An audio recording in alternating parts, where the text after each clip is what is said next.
Kejadian pasal 28 ayat 1-9 dengan judul perikop Yakub lari ke Mesopotamia. Kemudian Ishak memanggil Yakub, lalu memberkati dia serta memesankan kepadanya.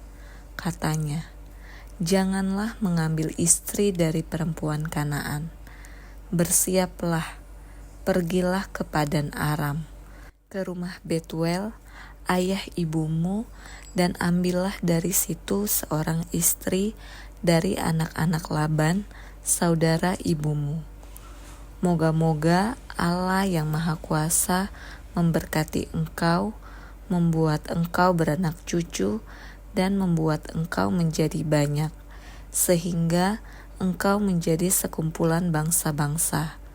Moga-moga Ia memberikan kepadamu berkat yang untuk Abraham, kepadamu, serta kepada keturunanmu, sehingga engkau memiliki negeri ini yang kau diami sebagai orang asing yang telah diberikan Allah kepada Abraham." Demikianlah Ishak melepas Yakub. Lalu berangkatlah Yakub ke Padan Aram, kepada Laban anak Betuel, orang Aram itu, saudara Ribka, ibu Yakub dan Esau. Ketika Esau melihat bahwa Ishak telah memberkati Yakub dan melepasnya ke Padan Aram untuk mengambil istri dari situ, pada waktu ia memberkatinya, ia telah memesankan kepada Yakub, "Janganlah ambil istri dari antara perempuan Kanaan." Dan bahwa Yakub mendengarkan perkataan ayah dan ibunya dan pergi ke Padan Aram. Maka Esau pun menyadari bahwa perempuan Kanaan itu tidak disukai oleh Ishak ayahnya. Sebab itu ia pergi kepada Ismael dan mengambil Mahalat menjadi istrinya, di samping kedua istrinya yang telah ada. Mahalat adalah anak Ismael, anak Abraham, adik Nebayot. Kejadian pasal 28 ayat 10-22 dengan judul perikop mimpi Yakub di Betel. Maka Yakub berangkat dari Beersheba dan pergi ke Haran. Ia sampai di suatu tempat dan bermalam di situ, karena matahari telah terbenam. Ia mengambil sebuah batu yang terletak di tempat itu dan dipakainya sebagai alas kepala, lalu membaringkan dirinya di tempat itu. Maka bermimpilah ia. Di bumi ada didirikan sebuah tangga yang ujungnya sampai di langit, dan tampaklah malaikat-malaikat Allah turun naik di tangga itu. Berdirilah Tuhan di sampingnya dan berfirman, "Akulah Tuhan, Allah Abraham nenekmu, dan Allah Ishak. Tanah tempat engkau berbaring ini akan kuberikan kepadamu dan kepada keturunanmu. Keturunanmu akan menjadi seperti debu tanah banyaknya, dan engkau akan mengembang ke sebelah timur, barat, utara, dan selatan, dan olehmu serta keturunanmu semua kaum di muka bumi akan mendapat berkat. Sesungguhnya aku menyertai engkau, dan aku akan melindungi engkau kemanapun engkau pergi, dan aku akan membawa engkau kembali ke negeri ini. Sebab aku tidak akan meninggalkan engkau, melainkan tetap melakukan apa yang kujanjikan kepadamu." Ketika Yakub bangun dari tidurnya, berkatalah ia, "Sesungguhnya Tuhan ada di tempat ini, dan aku tidak mengetahuinya." Ia takut dan berkata, "Alangkah dahsyatnya tempat ini. Ini tidak lain dari rumah Allah. Ini pintu gerbang sorga." Keesokan harinya, pagi-pagi, Yakub mengambil batu yang dipakainya sebagai alas kepala dan mendirikan itu menjadi tugu dan menuang minyak ke atasnya. ia menamai tempat itu Betel. Dahulu nama kota itu Luz. Lalu bernazarlah Yakub, jika Allah akan menyertai dan akan melindungi aku di jalan yang kutempuh ini, memberikan kepadaku roti untuk dimakan dan pakaian untuk dipakai, sehingga aku selamat kembali ke rumah ayahku, maka Tuhan akan menjadi Allahku. Dan batu yang kudirikan sebagai tugu ini akan menjadi rumah Allah. Dari segala sesuatu yang engkau berikan kepadaku akan selalu kupersembahkan 1/10 kepadamu. Kejadian pasal 29 ayat 1-30 dengan judul perikop Yakub di rumah Laban. Kemudian berangkatlah Yakub dari situ dan pergi ke negeri Bani Timur. Ketika ia memandang sekelilingnya, dilihatnya ada sebuah sumur di padang, dan ada 3 kumpulan kambing domba berbaring di dekatnya.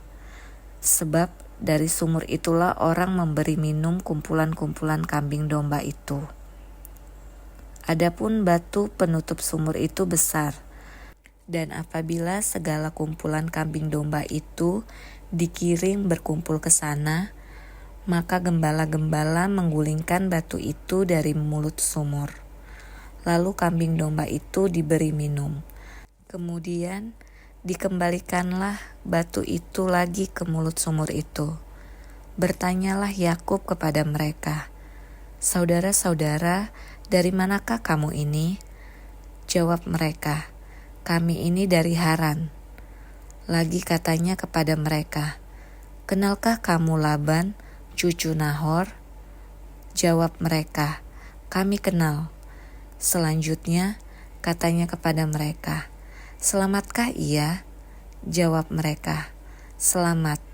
Tetapi lihat, itu datang anaknya perempuan, Rahel, dengan kambing dombanya. Lalu kata Yakub, "Hari masih siang, belum waktunya untuk mengumpulkan ternak. Berilah minum kambing dombamu itu, kemudian pergilah menggembalakannya lagi." Tetapi jawab mereka, "Kami tidak dapat melakukan itu selama segala kumpulan binatang itu belum berkumpul." Barulah batu itu digulingkan dari mulut sumur, dan kami memberi minum kambing domba kami. Selagi ia berkata-kata dengan mereka, datanglah Rahel dengan kambing domba ayahnya, sebab dialah yang mengembalakannya.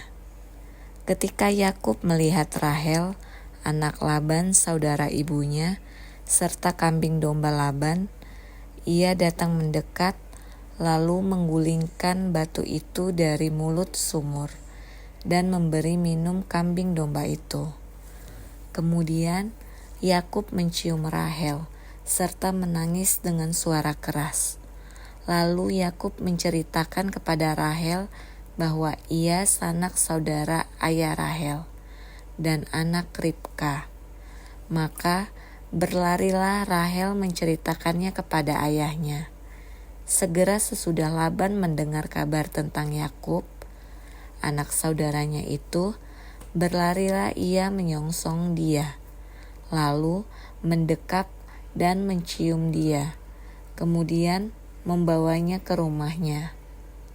Maka Yakub menceritakan segala hal ihwalnya kepada Laban. Kata Laban kepadanya, "Sesungguhnya engkau sedara sedaging dengan aku." Maka tinggallah Yakub padanya genap sebulan lamanya. Kemudian berkatalah Laban kepada Yakub, "Masakan karena engkau adalah sanak saudaraku, engkau bekerja padaku dengan cuma-cuma? Katakanlah kepadaku apa yang patut menjadi upahmu." Laban mempunyai 2 anak perempuan, yang lebih tua namanya Lea, dan yang lebih muda namanya Rahel. Lea tidak berseri matanya, tetapi Rahel itu elok sikapnya dan cantik parasnya. Yakub cinta kepada Rahel, sebab itu ia berkata, Aku mau bekerja padamu 7 tahun lamanya untuk mendapat Rahel, anakmu yang lebih muda itu. Sahut Laban, lebih baiklah ia kuberikan kepadamu daripada kepada orang lain, maka tinggallah padaku. Jadi bekerjalah Yakub 7 tahun lamanya untuk mendapat Rahel itu. Tetapi yang 7 tahun itu dianggapnya seperti beberapa hari saja, karena cintanya kepada Rahel. Sesudah itu berkatalah Yakub kepada Laban, berikanlah kepadaku bakal istriku itu, sebab jangka waktuku telah genap, supaya aku akan kawin dengan dia. Lalu Laban mengundang semua orang di tempat itu dan mengadakan perjamuan. Tetapi pada waktu malam diambilnyalah Lea, anaknya, lalu dibawanya kepada Yakub. Maka Yakub pun menghampiri dia. Lagi pula Laban memberikan Zilpa, budaknya perempuan, kepada Lea, anaknya itu, menjadi budaknya. Tetapi pada waktu pagi, tampaklah bahwa itu Lea. Lalu berkatalah Yakub kepada Laban, apakah yang kau perbuat terhadap aku ini? Bukankah untuk mendapat Rahel aku bekerja padamu? Mengapa engkau menipu aku? Jawab Laban, tidak biasa orang berbuat demikian di tempat kami ini, mengawinkan adiknya lebih dahulu daripada kakaknya. Genapilah dahulu 7 hari perkawinanmu dengan anakku ini. Kemudian anakku yang lain pun akan diberikan kepadamu sebagai upah, asal engkau bekerja pula padaku 7 tahun lagi. Maka Yakub berbuat demikian. Ia menggenapi ke-7 hari perkawinannya dengan Lea. Kemudian Laban memberikan kepadanya Rahel, anaknya itu, menjadi istrinya. Lagi pula Laban memberikan Bilha, budaknya perempuan, kepada Rahel, anaknya itu, menjadi budaknya. Yakub menghampiri Rahel juga. Malah ia lebih cinta kepada Rahel daripada kepada Lea. Demikianlah ia bekerja pula pada Laban 7 tahun lagi. Kejadian pasal 29 ayat 31 sampai 35 dengan judul perikop anak-anak Yakub. Ketika Tuhan melihat bahwa Lea tidak dicintai, dibukanyalah kandungannya, tetapi Rahel mandul. Lea mengandung, lalu melahirkan seorang anak laki-laki dan menamainya Ruben, sebab katanya, sesungguhnya Tuhan telah memperhatikan kesengsaraanku. Sekarang tentulah aku akan dicintai oleh suamiku.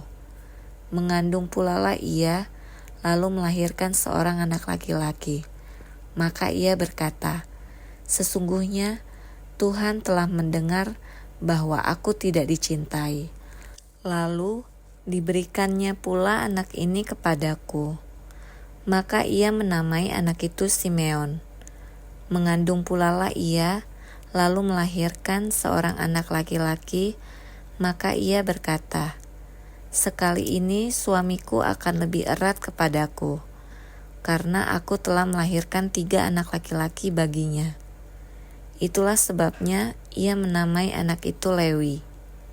Mengandung pula lah ia, lalu melahirkan seorang anak laki-laki, maka ia berkata, sekali ini aku akan bersyukur kepada Tuhan.